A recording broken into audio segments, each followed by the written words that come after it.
Thanks for joining us tonight. I'm Matt Austin. And I'm Lisa Bell. Today we noticed new movement at the ride. A fence with a black tarp was put up around the base of the Icon Park attraction as workers appeared to inspect the seats. We saw them using special gear all day, including a drone, as they try to figure out what happened. We have team coverage once again for you tonight, breaking down the ride manual and how a ride safety expert says the child likely slipped out.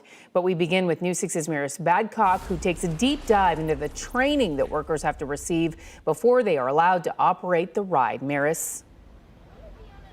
So I'm here at the ride right now, Orlando FreeFall. You can see it looks differently than how we've seen it in the past. You've got that privacy fence up that you mentioned earlier. See, just above, the ride is currently suspended in the air. Earlier today, there were investigators behind it. I want to show you right over here. This is where you would enter into the ride. It says you must be this high to ride it. That says 50 inches. Now that's where employees would begin the briefing and safety process prior to getting guests onto the ride. That's included according to a manual from the Florida Department of Agriculture and Consumer Services.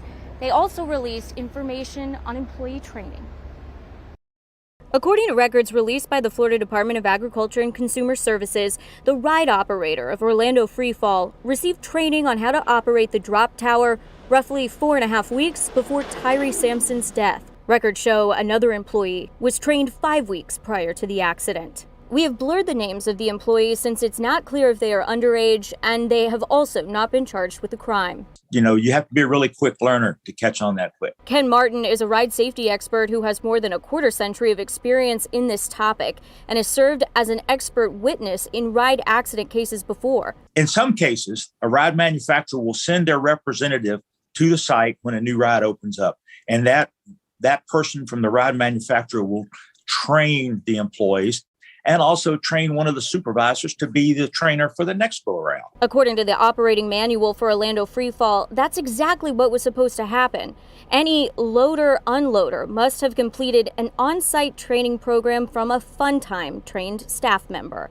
But both training records released by FDACS are so illegible, it's hard to make out the name of the training company or the name of the trainer. Records also show that employees were trained in a number of categories, including operating procedures, general safety procedures, and emergency duties. You just gave me is pretty much a generic checklist throughout the industry. The training checklist needs to be specific to the ride. And it means not only instruction in a classroom setting, but also hands-on setting.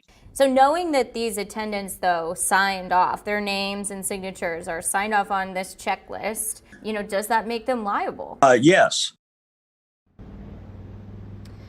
Again, we've reached out to Slingshot Group, the owner-operator of Orlando FreeFall. We've also reached out to Fun Times Thrill Rides, the people who manufacture this ride. We want to know more specifically about employee training, but we're waiting on a response for them.